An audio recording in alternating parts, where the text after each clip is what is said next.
All right, folks, we're going to open up press conference with front row left, Dave Biddle, 24/7 Sports. Hi, Ryan. I know you love when we ask you about injuries, but what's the update with Jackson and Jordan Hammond? Funny you ask. Coming off of the bye week, we got a lot of guys rest, and then went on the field a little bit yesterday. We've got a big practice today. So right now we're not going to give any injury updates. But then as we get closer to the end of the week, we'll have a better idea. Third row left, Dan Hope, 11 Warriors. Ryan, I think Iowa's defense is ranked third in the country in points allowed per game. So Yeah. how much do you view this as a measuring stick kind of game for the offense? No, I think they're very good. Been working hard and trying to figure out how to attack them. But they're very good in what they do. And just the minute you think that they're not going to change it up, they do. And very well coached. So there's a reason why they're ranked so high, and in year out, they're one of the better defenses in the country. They do a great job, and so this will be certainly a challenge for the offense. Fourth row middle, Andy Andrews, Buckeye Sports Bulletin.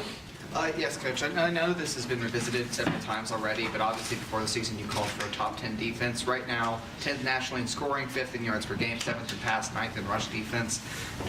Is there any added sense of security, I guess, that maybe, at least statistically, the defense is kind of living up to that expectation you set? I think we made some progress, but the goal is to be the best in the country at everything we do. So I don't think that was anything out of school. I think it's just the way that we approach our work here. And there's been really good things, but that was the first half of the season. Now we're on to the second half of the season, and second half of the season started yesterday with getting out in the field. So nothing we've done in the past matters anymore. All that matters is what we're doing moving forward, and the challenges are only going to be harder. But there's been some good things, but certainly a lot more bigger challenges ahead.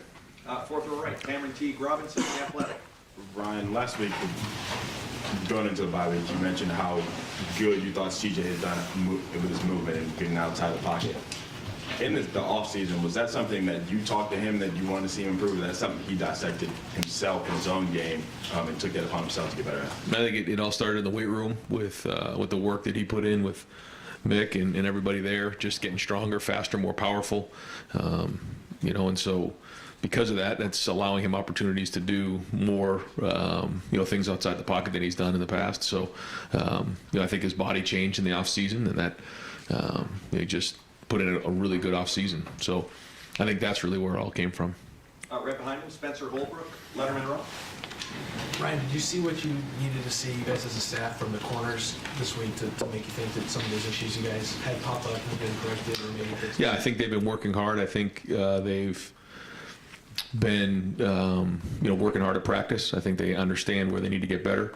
We'll find out more on Saturdays. That's the ultimate test. But the preparation's there. I think the attention's there. I think the work's there. And that's the way it is for all of us. Far right over here, Don Sperry, WBNS, 10 TV. Coach, overall, you said you want to get back to the basics during the bye. Just give us an idea of how it went and what kind of progress you feel like you've made. Yeah, I think it allows us the opportunity to take a step back and look at where we're at, and like rebite on things, just little things like how we meet, how we go out to practice, how we stretch, how we go through our individual drills, identify our techniques and fundamentals that we need to get better at. Because what happens, 6 games in, you start to focus a little bit more on scheme. So I think we did a good job of that. But again, the emphasis this week will be on Iowa, but we still will be hammering the fundamentals and techniques, because that's what Iowa does such a great job with. I think that they're very, very good with their pad level, great with their hands. They understand their offense and defense better than you. That's their goal. You can tell that. And they play good complementary football. So hopefully this off week has allowed us to rebite in that area. Right behind him, Clay Hall, WSYX. As good as they are on D, they're dead last in total offense. Is there anything that needs to be said about 238 yards a game? How do you not be complacent about that? Well, I think their style is similar to some of the teams we played, where they want to control the game. They're not looking or interested in scoring 1 million points or getting a ton of yards. They want to just win the game, and that's their focus. And you can tell that they're complementary, and they've done that for a long time, and it's a winning recipe. So we're not going to look too far into that, and just make sure that we're identifying how to go win the game. Front row right, Austin Ward, Rivals, 97.1. Ryan, hypothetically, if Jackson and come back on Saturday. What does that mean for the rest of that unit? It's a lot different than when he got hurt, with more experience for Emeka and Marvin, and Julian's healthy. Like, I know that's a good problem to have, but what do you think that would mean to the rest of that? How have you thought about that? Yeah, I think it allows us more depth there. It takes some stress off the other guys, which they've taken on a lot in these first 6 games. I think if you 7 weeks ago said, here's what's going to happen, you would have realized that's a pretty heavy burden for those guys. Special teams, a lot of reps at their position, and I think they've done well and benefited from that. I think we all have, but getting him back certainly would take some stress off of them, and and I think then we'll be at full strength. Just to follow up, Jackson would still be a starter for your team then? Yeah, I would say so. That's a good use of the follow-up. That's what it tested up. Right next door, Tim May, Letterman Row, on 3. Yeah, one and done. Ryan, go back to what you just talked about a second ago or a minute ago. When would you remember coming up with the idea or that you're going to try to score as many points as you can, gain as many yards as you can, et cetera? Do you remember an influence that came along in either your playing career, coaching career, that told you that's the way to go? I think, when I played in, at the University of New Hampshire, and Chip Kelly was my coordinator, and we were kind of,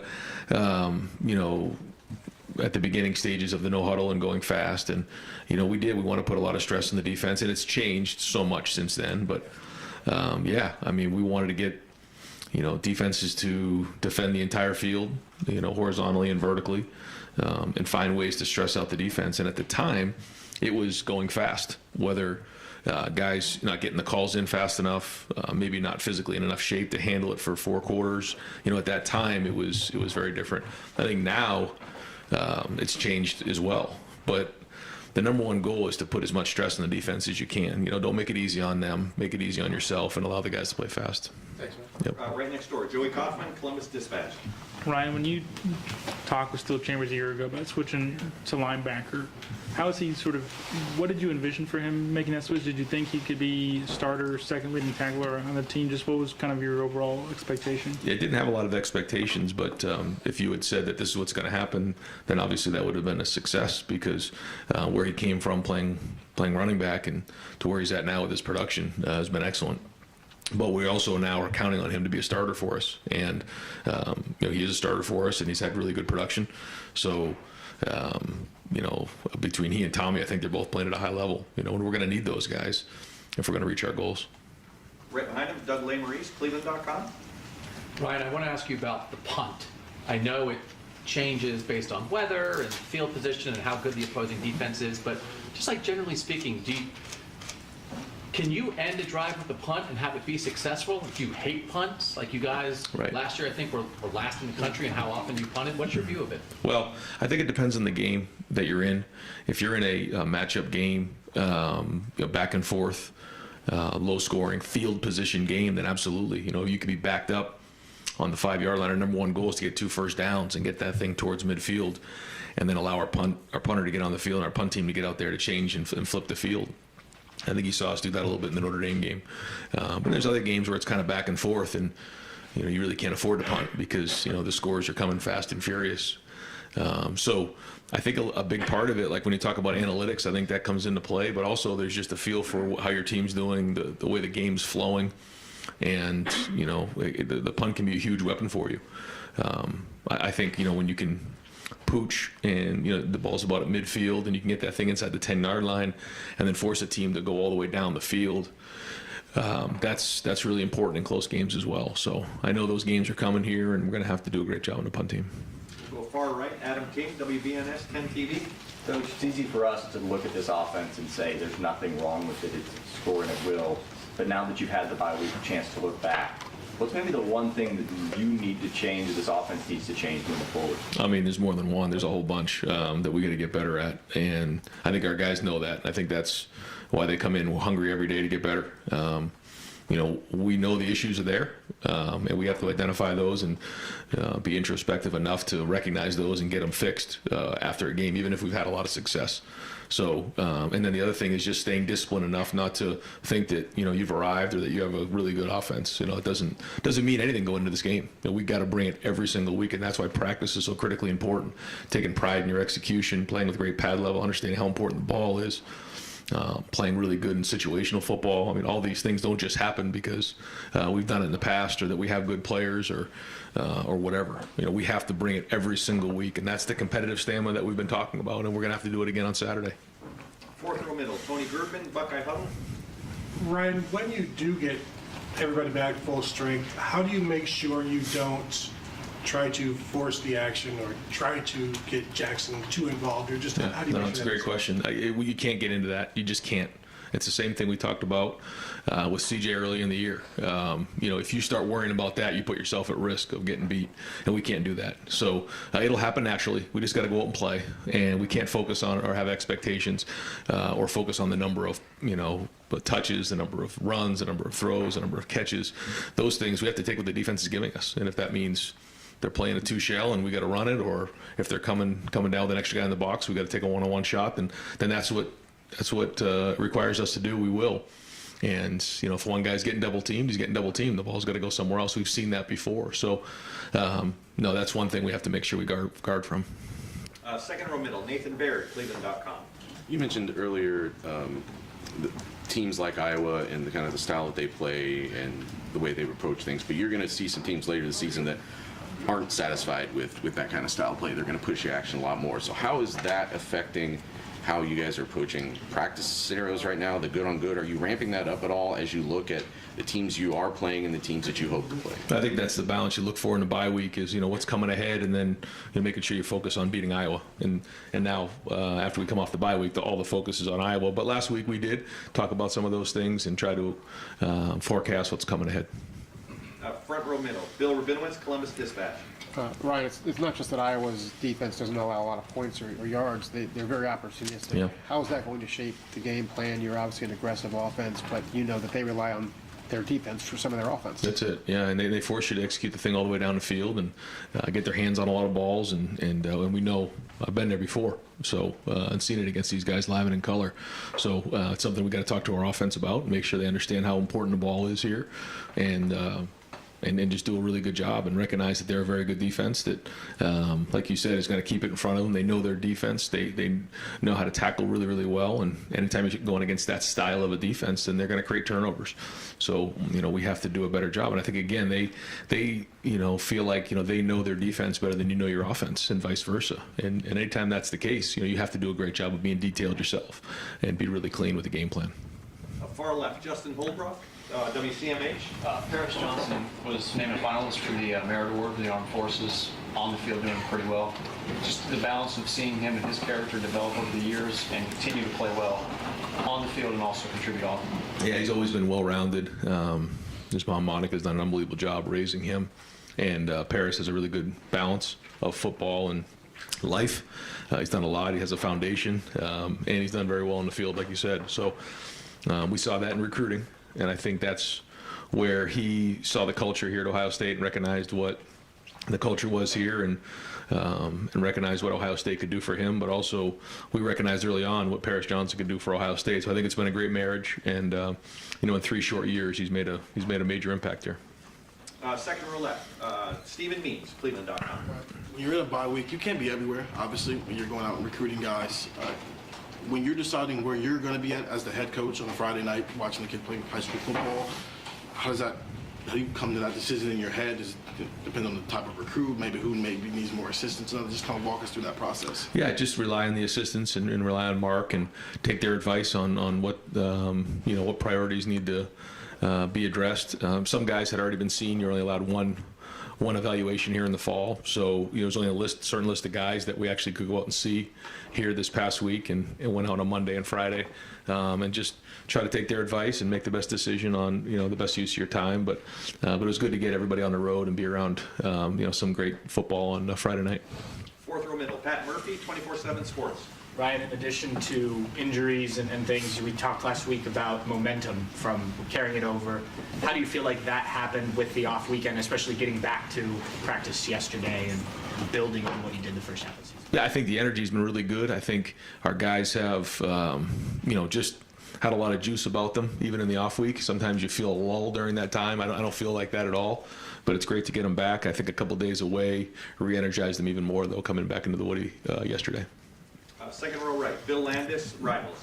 Right, you talked a lot about having to accentuate different parts of the offense, just being down guys and building up strength in different areas. When you all get back to full strength and you have your full complement of playmakers, does that stuff you've built up remain part of the plan? Does it get put on the back burner in place of the stuff you had in mind coming into the season? Just how do you balance all that once you have everybody back? I just think it's you have an option of different things now that maybe you didn't have before, but really almost every game plan, what we're trying to do is identify the things that we think give us the best chance to move the football and score and win the game. So rarely do we say, okay, we've done this in the past.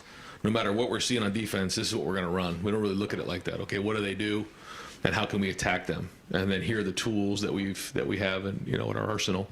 But also, what have we done in the past that we can draw upon? See, it's hard to put in something, brand new that you haven't worked over and over again, work all the kinks out, execute at a high level. But things that you've done that fit in that game plan, certainly you take those out and put them into the game plan and figure out how to dress them up. Did I miss anybody there in that first round? One other question. Deep, Jeremy Birmingham, Rivals. Ryan, on a weekend like this one, when you have a chance to watch other teams around the country, do you feel better about where you are positioned right now with this current group, or do you find other issues that all of a sudden could be something you have to pay attention to as you try to project the rest of the season? Both. I think we talked about it as a team yesterday. Just when you're able to sit back and look to see what's going on out there, it just gives you some idea of what's coming ahead. But I think it was at least three of the top 10 teams in the country lost this past weekend. So that's the whole emphasis of competitive stamina. You got to bring it every single week, and we know the challenges ahead are bigger. But yeah, it was good to get spend a few hours watching some other teams and seeing where they're at. We're going to go far left, Jared Smalley, WCMH. Oh, Ryan, following up on that, you've told us a number of times how you like to go home and watch games with the family, order food, have the big evening. You had that opportunity Saturday with some of the best games of the season. What did you watch? How did you watch it? Like, how intense was that to watch it? Yeah, we had a couple TVs going, and we started off in the morning, and then actually in the evening doing some family things. But during the day, we had the TVs going, and we were watching multiple games as many times as we could flip from game to game. We were doing that just to see what was going on. But it was great to see some really good football on Saturday. All right, that was 21 questions in 17 minutes. We're going to go on to round two. We're still going, okay. Dave Biddle, This is not a question about injuries. Did you and Jim Knowles ever have a talk about whether this is like a destination job for him when you hired him? Because I've seen a lot of fans wonder, like they love the hiring of Jim Knowles, but they're like, is this going to be another Jeff Hafley situation? It feels different. Did you guys talk about that at all? Yeah, I think Jim, in the process, really had an affinity to Columbus, had some friends here. He's a Philly guy, so he liked having the city feel. So the goal was to keep him here as long as we could. But that is a challenge in today's day and age. You see that across the country, everywhere. Is hanging on to staff and trying to do the best we can. But the good news is, we're able to go get who we felt was the best fit here. It wasn't just a name, and obviously Gene allowed us to do that. And so I think if you just try to go look at a list and go pay a bunch of money to the highest guy, then they're going to come in for the money or whatever. In this situation, it was the right fit on our end. It was the right fit on his end. So anytime we do that, we try to project the best we can so that he's here for a while, so we have stability. Just a quick follow-up.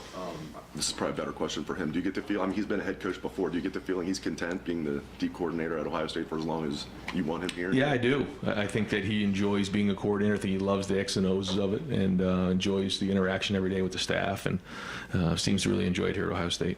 Right behind him, Stephen Means, Cleveland.com. It's one thing to tell recruits what they should expect to see from a defense when you're bringing in basically a brand new staff outside of Coach Jay. when you guys got a chance to, sit and talk with guys so we can evaluate them, just get on the phone with guys this past weekend, did you feel like there was a lot of positive feedback in what they've seen through these first 6 weeks? Yeah, I think everything we talked about in recruiting leading up to the season, now they're seeing, which is great, because what we said was going to happen has happened, and it's happening, and we got to keep going on that. But I think the recruits now have seen it, and they're excited about that, and they want to jump on board.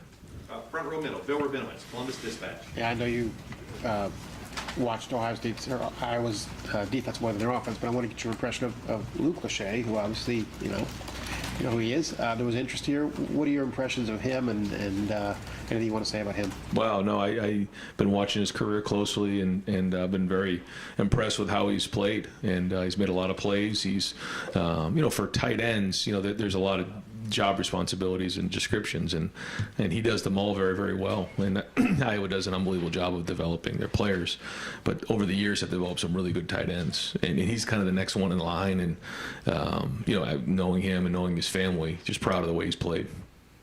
Third row left, Dan Hope, 11 Warriors. Ryan, you guys have scored every time you've been in a red zone this year, touchdowns on all but 2 of those trips. Just what do you think has been the keys to your guys' success in the red zone this year? I think we've had good balance. I think we've been able to run the football down there when we needed to, but also we've thrown the ball well, and that's going to be important as we head into the second half of the season. Just because we've done it leading up to this point doesn't mean it's going to happen again. So we've got to continue to run the ball down there with good scheme, understand that, take care of the football, and then execute in the red area, throwing the game at a high level, because rarely is somebody wide open in the red zone. So usually those things are covered, and you've seen that so far this year. A lot of contested throws and catches down there. That's living in the red zone, but also getting big down there and getting strong and being powerful. Front row right, Austin Ward, Rivals, 97.1 The Fan. Ryan, have you all sent any post-game reviews or comments, questions to the Big Ten offense about holding and your defensive linemen? Yeah, we every week we have back and forth. Bill Carolla does an unbelievable job of communicating with us, and there's some penalties that you can go back and forth on, and they try to do the best they can. But certainly that one's tough, and pass interference is difficult, and those type of things. And so we'll send them in to get clarification. But then there's other ones that hit a little bit closer to home that we try to have better clarity on. But I've just been impressed though with everybody's communication on the field, and also their communication during the week when we send stuff in, getting back from the conference office. Next door, Tim May, Rivals. Tim May, Letterman Row, on 3. Yeah, thank you very much. Hey, that took up a lot of time. Ryan, explain to people what makes Iowa so good on defense. I mean, what is their scheme in a nutshell, so people can understand why this is such a tough lock to pick? Yeah, they first off, they play good complementary football on both sides of the ball. I think that's the number one thing. The second thing is they're well coached with their fundamentals in terms of their pad level, hand placement. They play in a 4-down scheme. They don't do a ton, but when they do change it up, it's very, very effective.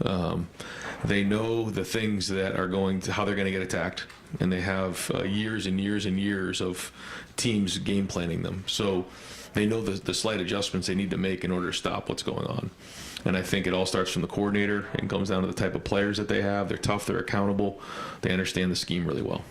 Second row middle, Nathan Barrett, Cleveland.com. This is sort of a corollary to what I asked before, I suppose, but what are you seeing from Jim Knowles that is maybe unique in terms of how he's keeping the standard high for a defense that maybe isn't facing great challenges right now during the regular season? Yeah, that was something that we talked about coming into the season, was that the issues are there despite the result, and that we have to make sure that we're identifying those, and I think he's doing that. And again, a big part of that is, I keep saying it over and over again, is your fundamentals and your techniques, your hand placement, your pad level, those types of things, because at the end of the day, you can get an extra guy to the ball carrier, to the quarterback, and schematically that's great, but eventually it's going to come down to one-on-one, and are we going to win our one-on-ones? And so that always has to be the focus. Fourth row right, Cameron Teague Robinson, The Athletic. Brian, we've talked a lot about players switching positions. What is there a characteristic trait or an IQ thing that makes certain players better at switching positions and excelling right away than maybe others? I think it starts in high school with multiple sport athletes, with players who play on both sides of the ball. I think guys who play special teams, football players are football players. when guys only play one side of the ball and maybe only play the game of football, it's hard for them to make a transition and do something else when this is all they've ever done. So I think the more sports you play, the more positions you play, the more things you do on the football field, the better football player you are. It allows those guys the opportunity to do something like that. Right behind him, Spencer Holbrook, Letterman Row.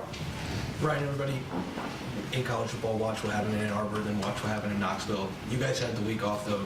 Is it kind of nice to almost be as under the radar as the number 2 team in the country can be right now? And do you kind of preach that to your team that there's not a lot of attention paid on you guys right now because there's attention focused elsewhere? It's time to focus on yourselves.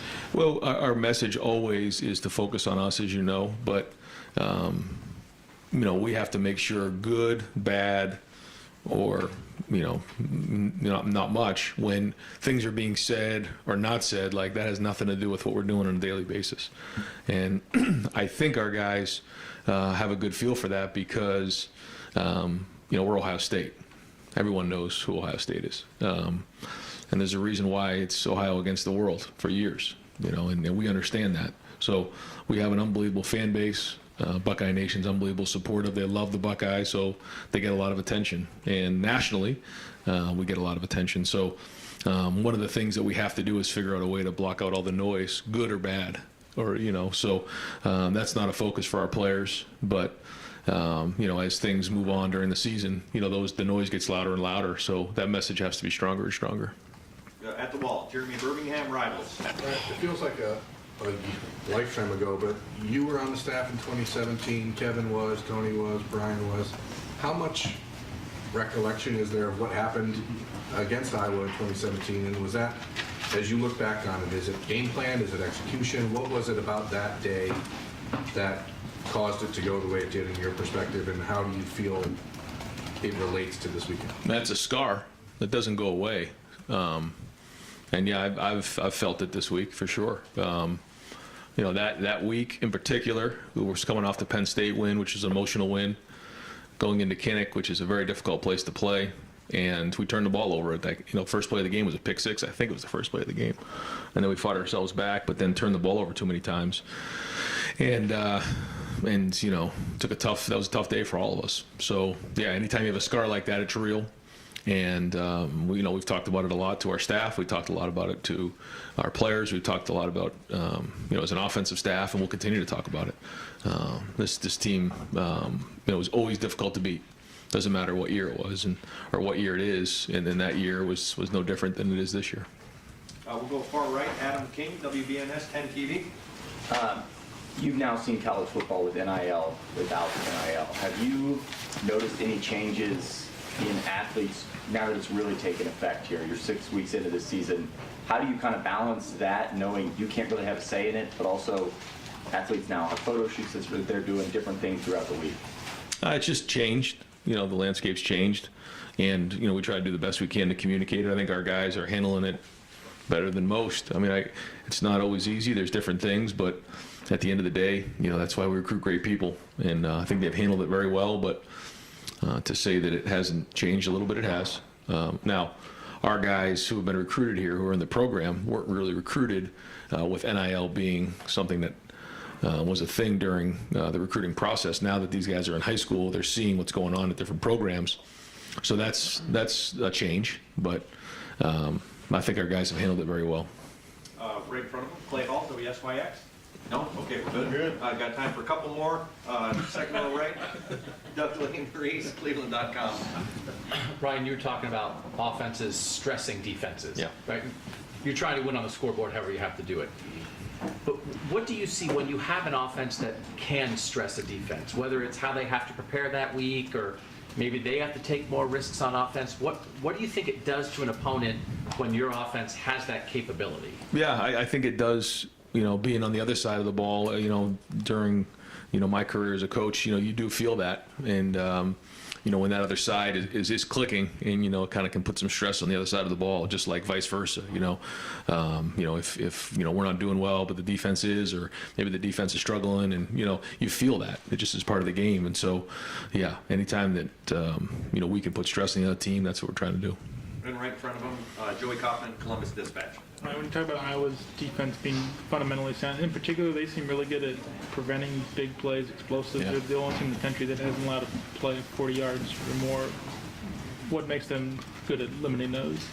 Again, I think they know how to keep that ball in front of them, but they challenge things, and they know how you're trying to attack them. They have a really good scheme in place and have the answers. They tackle very well. They understand how they fit into the scheme. They have guys with experience over there. I think anytime you have all of those things and you're not too complicated, then you can identify how teams are gonna come after you. And rarely are they out of position. So very sound, very few MAs, and very well coached. Coach, thank you very much. All right, thanks, guys. All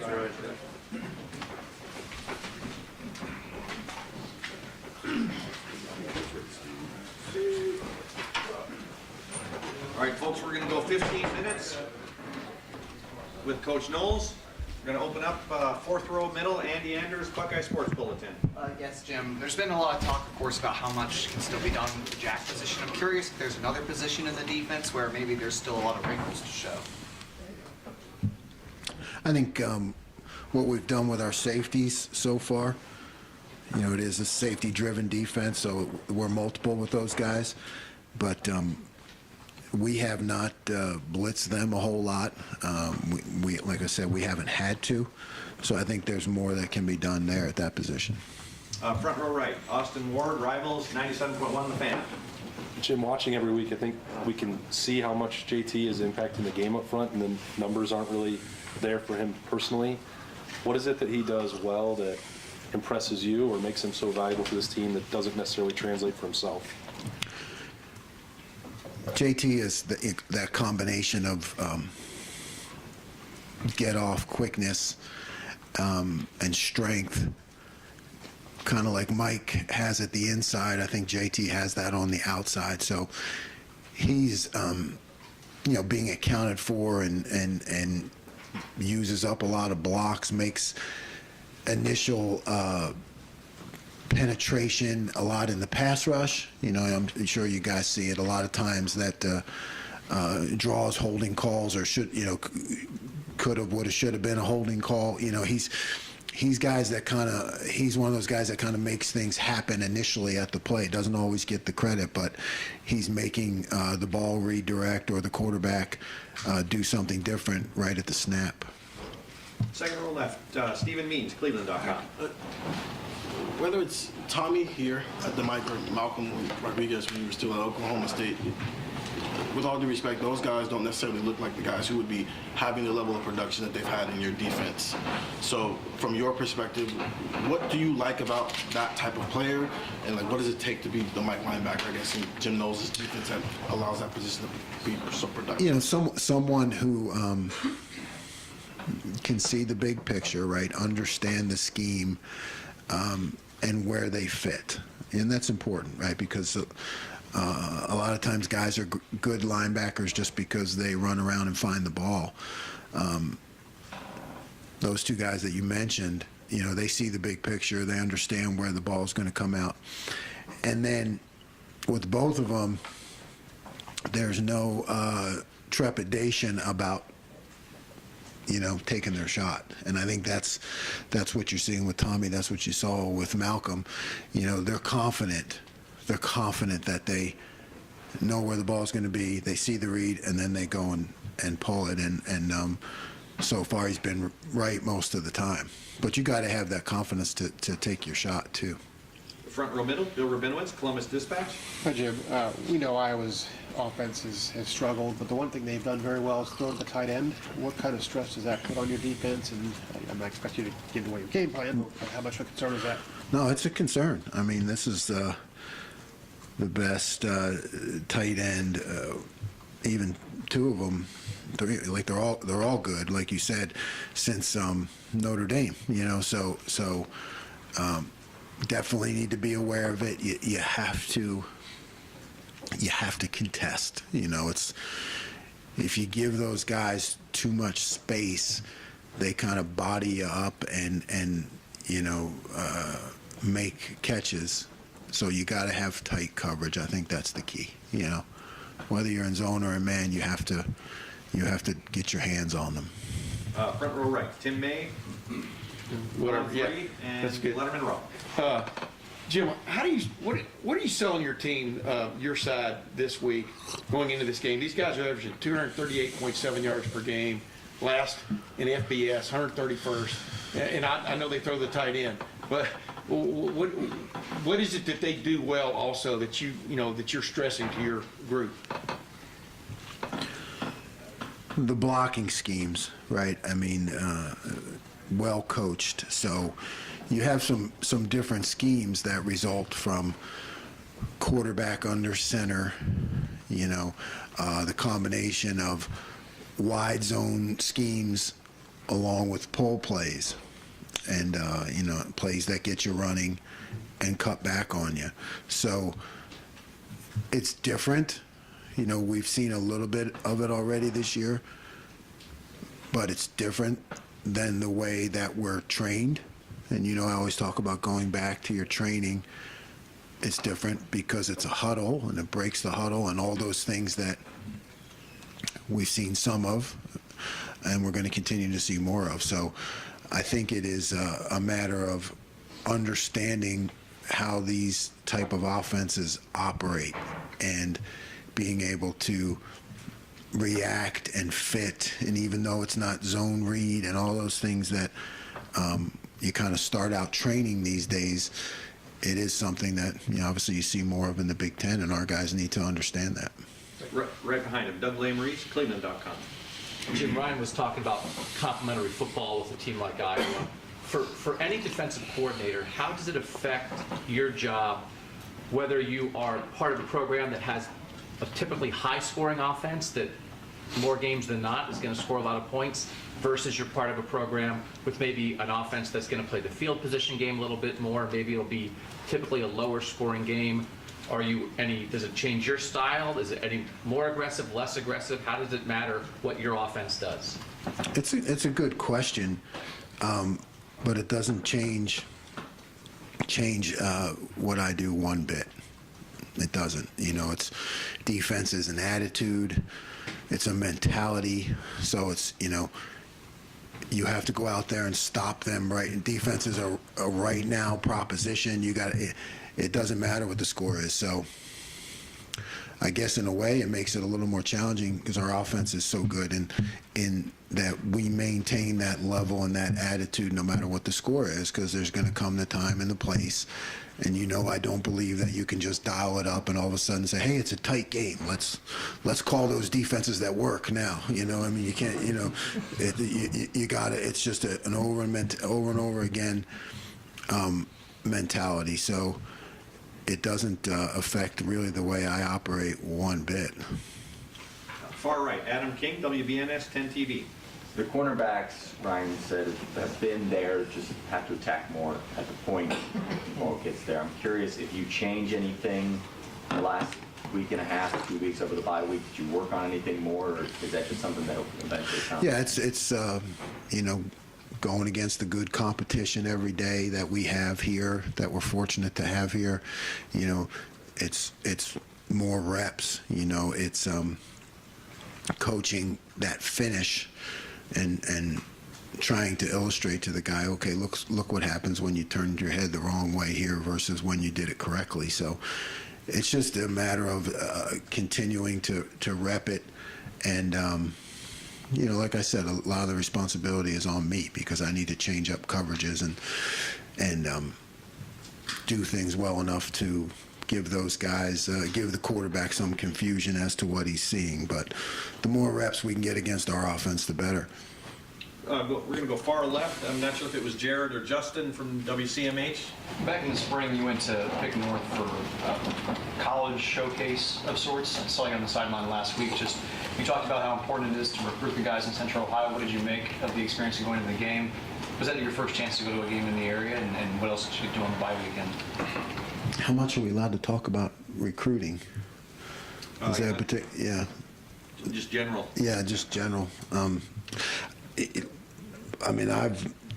Growing up in Pennsylvania, and I was at Eastern PA, right? So you always kind of had a don't know if it was a chip on your shoulder, but I always thought like Ohio and Western PA, like that was where the real football was, you know, being an inner city kid. You know, so I've always felt that the high school football in Ohio was just superior, and you know, you never really know when you're young, is it talent or is it coaching or is it toughness?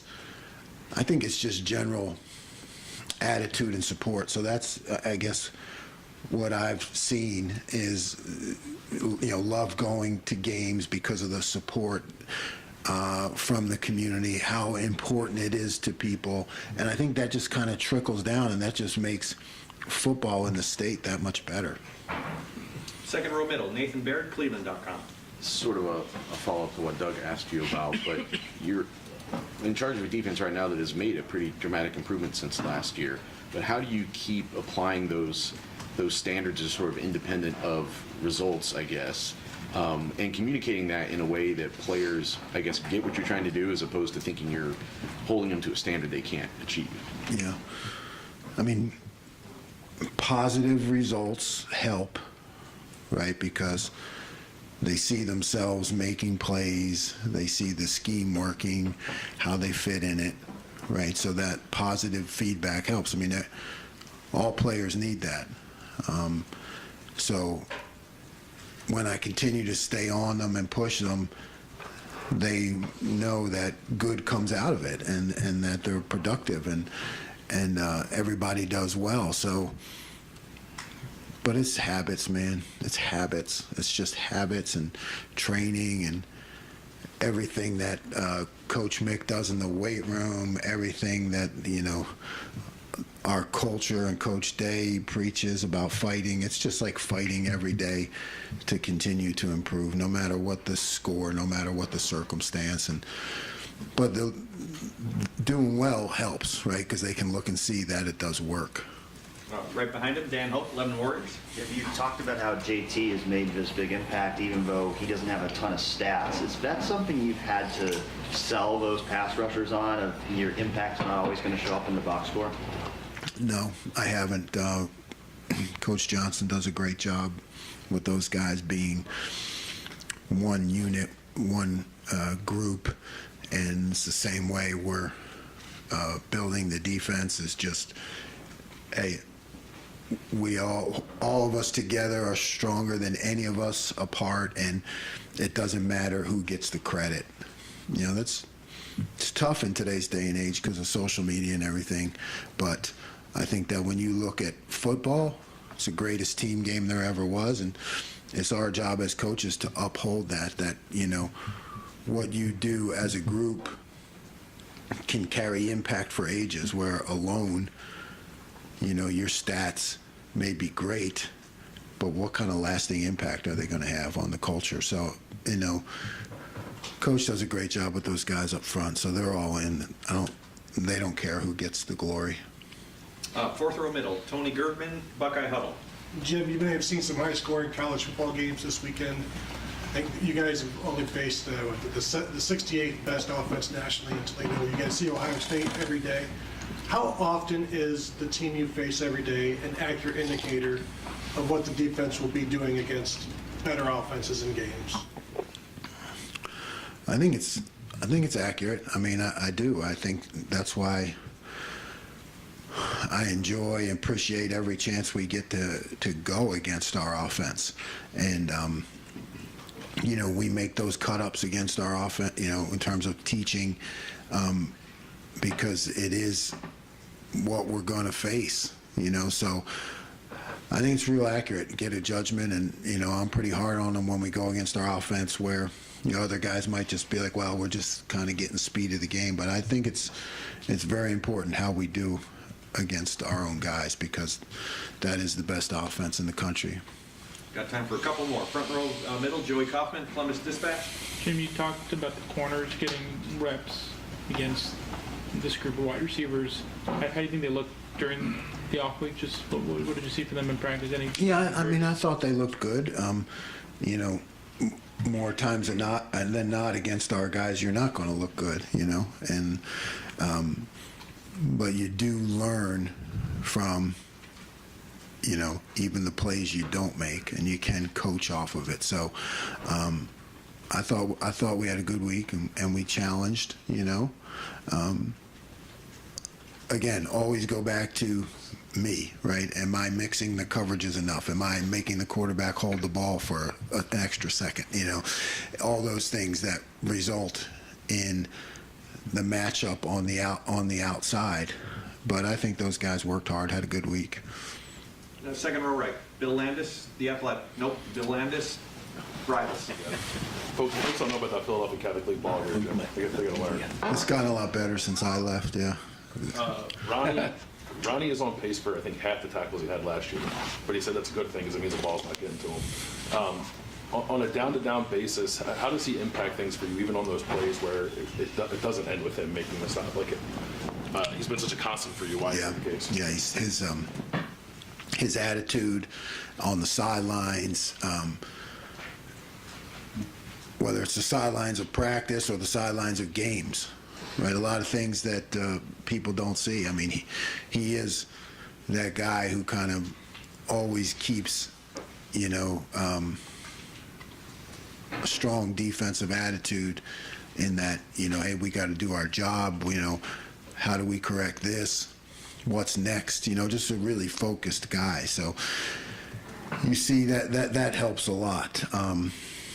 Yeah, it's a good thing that he's not making that many tackles. But like I said, we can always do more with our safeties when the time comes and need be. Far right, Clay Hall, WSYX. Did Tennessee kind of make you sit up and take notice? Did you see them in that game? I saw them, yeah. And my daughter went to Tennessee, so I sent a lot of money to Tennessee. But she made me keenly aware with, LFG Vols, texts that she sent me all the time. But, so it was, yeah, I mean, that is a lot of what I went against in the Big 12, right? That kind of attitude of offense, the kind of attitude that our offense has, right? Is like we're trying to score every play. I think that's what you saw out of Tennessee. So systematically, I've really built things for that kind of offense, right? And now the adjustments come in terms of more tight ends and fullbacks and those kind of things, but is more of what I used to, what you saw in the Tennessee game. And final question, front row left, Dave Biddle, 24/7 Sports. Jim, how much can Jordan Hancock help you guys once he gets back? Like, how good was he in the spring and camp before he got hurt, and just how much can he help you guys? Yeah, Jordan can be a great help. I think really like the way he performed before the injury, and his attitude, his calmness, his demeanor. I think he's got a lot of the things you look for in a corner. So having him back in the mix will be helpful to the whole group and the defense. I mean, those kind of things can really change calls and make an impact behind the scenes. His demeanor, I think, is helpful to all of us. Great. Coach, thank you very much. Thanks, Jim. Thanks, James. You think you could stop?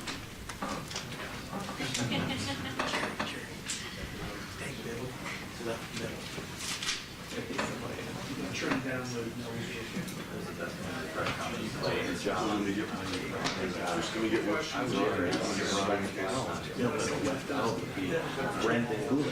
He's not here. Oh, he's not here. Let's say a minute right there. Well, everybody got 2 questions in for the coach, didn't we? I mean, for the most part. Well done, Jerry. I like it. That's your old when it goes. I mean, Things flowing better. We get it all. It works. That makes sense. Finally got some order around here. It has to be What's that? real Finally got some order around here. yeah. I felt like I needed to tighten things a little bit. this gonna be James Crowder? I think everybody's using some new app called Otter or something like that. Just try it. And then. What about fries? Never heard of that app. Can we bring lunch back? What's that? Lunch. Yeah, that would be good too. I'll feed you guys again this year. At some point, you'll get fed. Jerry, new TV deal. No, I know.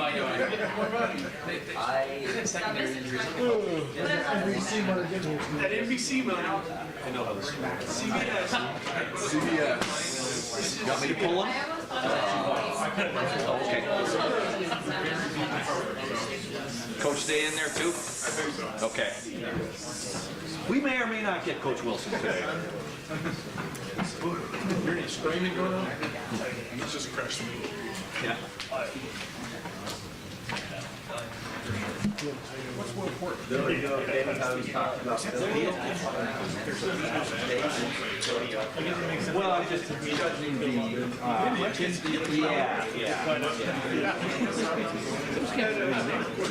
Were you sitting and feeling about that?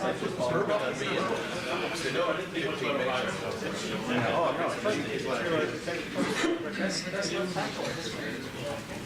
Coach, you good? You got a few minutes? Okay. All right, folks, we're going to open up the floor for Coach Wilson. Fourth row middle, Pat Murphy, 24/7 Sports. Kevin, Brian was talking about the 2017 Iowa game, and the first thing he pointed to was that pick six right at the beginning. How much does something like that change things for an offense, especially as you look back what you guys were coming off of in the Penn State game the week prior? Again, especially on the road, energizing their crowd, and all that same deal, when, them coming here, the chance for them to start with success kind of deflates things. So, the game's a lot of momentum. You got to overcome, play steady, and play through the ebbs and flows. But that definitely ignited them. And of course, they played tremendous that day and got after us in a good way. Second row right, Bill Landis, The Athletic. I'm sorry, Riles. Kevin, you guys have built up a lot of different offensive packages just sort of in light of missing some guys, and Ryan has talked about that being a strength of the offense, that multiplicity and versatility.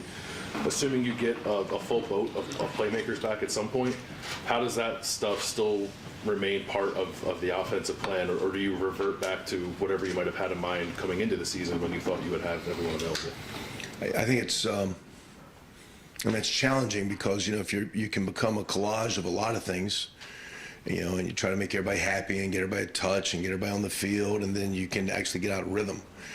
So I think a lot of times it's going to come back to each week, the structure, the defense, their strengths, versus our strengths and how you want to attack it from a run game, from a protection, and the issues in protection and helping out guys that need help and picking up their blitzes, and then you get in the pass game. How do you complement it with play? The simple throws, the perimeter, the quick ones that get out of the hand, the stress-free passes. I like how many times can you throw the ball and the left tackle and the quarterback have an easy job?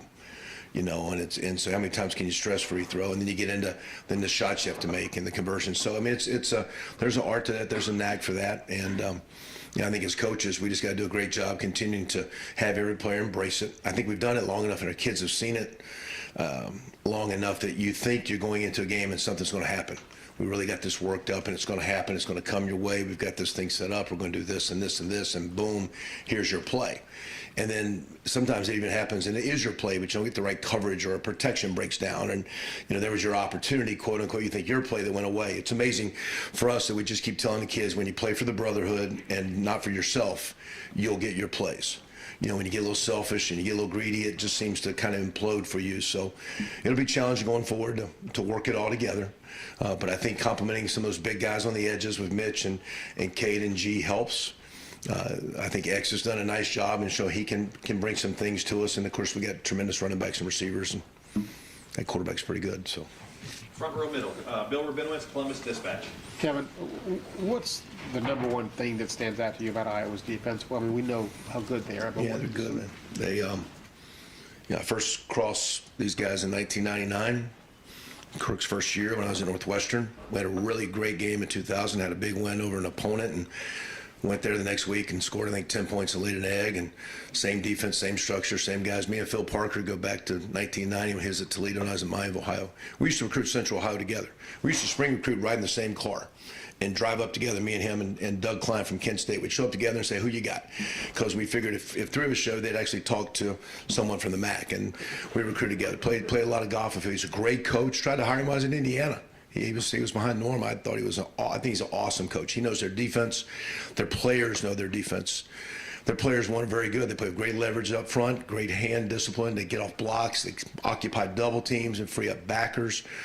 Their eye discipline with their corners and safeties and the way that they're fit on who their reads are that tell them running passes. And that's why they get their hands on so many balls, because they're playing vision defense, vision break, and they're very clean up front, always have been, always will be. And I think the underlying thing that they don't flash, but they have better quality players than people give them credit for. They always have a handful of guys that are tremendous in the perimeter. They've had national winners in the perimeter. They've had great linebackers.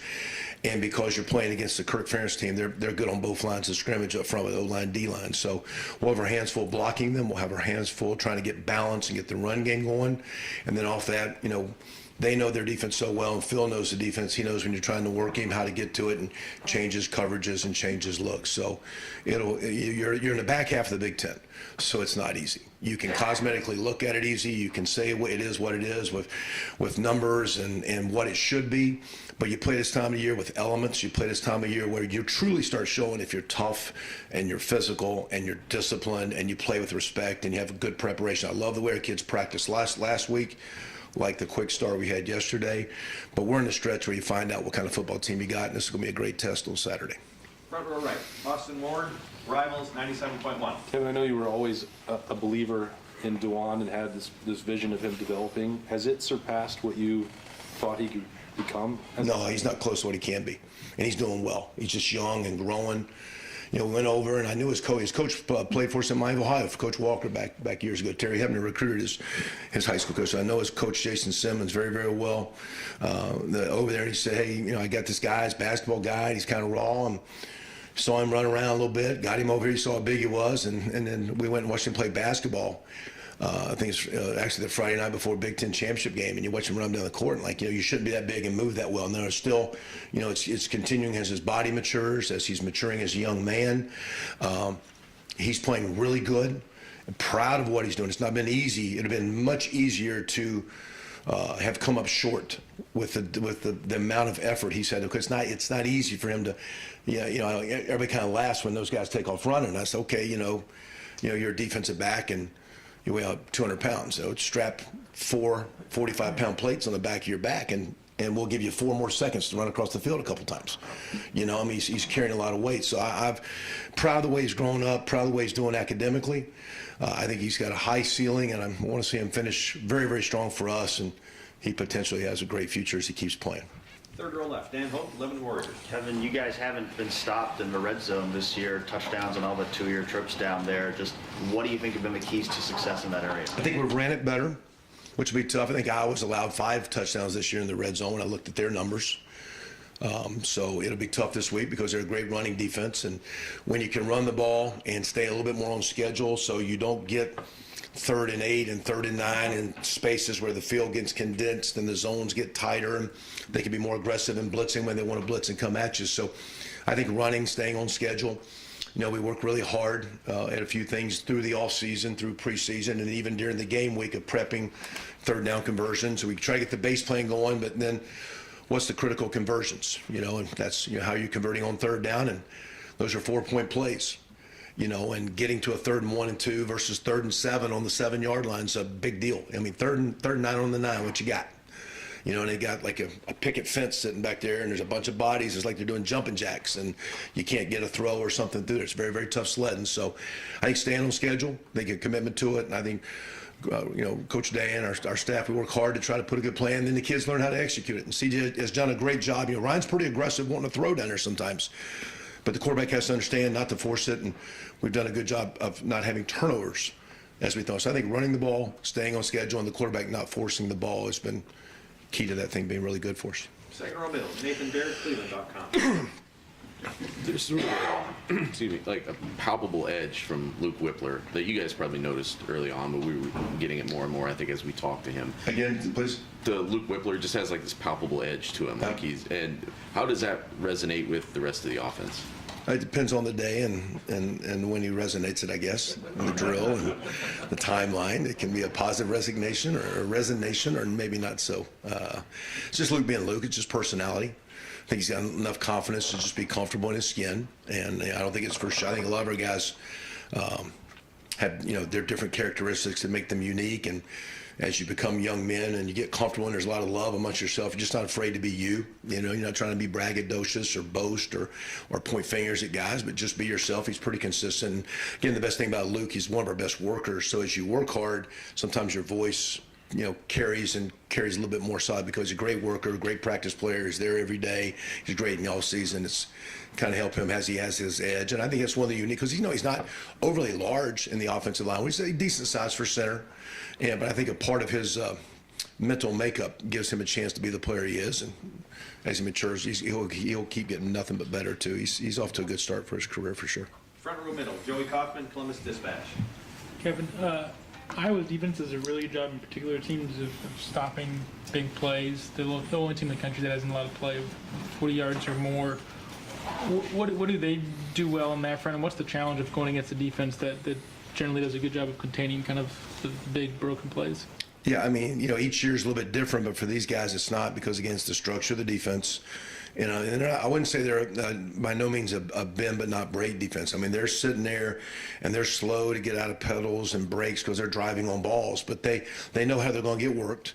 So they know when you're going to attack them deep and double moves and things you try to do, and they rally great. They play the ball very, very well. So when you do take those one-on-one, those quote 50-50 balls, they're sometimes not 50-50 against their guys. And you're sitting there saying, well, is this guy going to be Mr. First-round draft pick? I don't know if he's first-round draft pick, but it's a great football player that challenges plays. So, the structure, they're just, it's an umbrella sound that's slow to back up. It's easy to come down, add on the run. It all starts up front. That when they stop the run and get you on long yardage, and when their D-line's pushing the pocket and not giving the quarterback a lot of time to throw. But again, I just think it's a credit, again, to the scheme, and not only how it's coached, but the players know it, and they got really good players. And it's not just this year. That's every year Iowa defense. Right next door, Tim May, Letterman row on 3. Kevin, have you stressed to your guys? Hang on a second, but going back, big plays, 5 touchdowns in the red zone. That's why they're low scoring. They don't give up the big play. Yeah. And you get down there, they do a great job red zone defense. Sorry. Yeah, that dovetails into what I'm asking. I mean, I was going to ask you, is this the toughest defense y'all will have faced so far? Have y'all stressed that with your guys, that it may be tougher sledding this way? I mean, how do you wrap them up in that regard? Yeah, I don't know if it's, I mean, we play some teams that, have been tough and do play their defense and their structure well. But I think when you just put on the tape and the guys know, there's not been a lot of rah, hey, come on now, these guys are better. The tape shows that they're really, really good. And for us to be a really strong offense, when you play the best defenses, you show what you really are. So we'll see in these games and the games coming up, are we have a chance to have a great season, have a chance to be a great team, have a chance to be a tough team, have a chance to be a strong team, because in these games you start showing what it is. They've got a few losses. A year ago they're in the championship games. A lot of the same guys, same players. They got in a couple close games that didn't go their way. Okay. But on what we're seeing, our players know it. They don't have to be motivated. The motivation is coming off the open date down the stretch. Our football team learning how to play championship football in October and in November, and we'll see if we're that kind of team. Right behind him, Doug Lameries, Cleveland.com. Kevin, you've been doing this a long time, been in a lot of offensive meeting rooms, making game plans. Can you just take us in, when you guys are in it midweek making an offensive game plan and the ideas are all out there, just what's that like? What's this group like collectively coming up with a plan each week? Yeah, I mean, to me, it's always been really, really good since I've been here. I know when I came over, as one of Coach Meyer's charges was to, to get the offensive staff to work together and be collective. So to me, I always started and still do with a lot of questions, a lot of talking. Doesn't mean, and I think we've got guys that, I think probably Ryan and myself probably throw more ideas out that never stick. It's not your play. It's not your idea. It's just a lot of talking out loud, working. Because again, I'll make a comment about this, but then, Justin Frost say, yeah, but for the offensive tackle, that's a conflict of something that we're doing here, so I'm not sure if that's good for that. Or Tony might say, hey, for the running back here, it's been a little bit better for him this way. So it's just learning how to work together, because at the end, we're no different than the offensive team. We're a team, and our ability to collectively work together, check your ego at the door, and work together. I think, as players and coaches, we all have egos, but we ask the players to check their ego and play for the team. As a coach, check your ego and work for the group, so that we all have a lot of ideas, but we come together. Here's what we're doing, because then your energy as you take it to the meeting room, and your ability to coach it and connect and teach the players is what makes it go.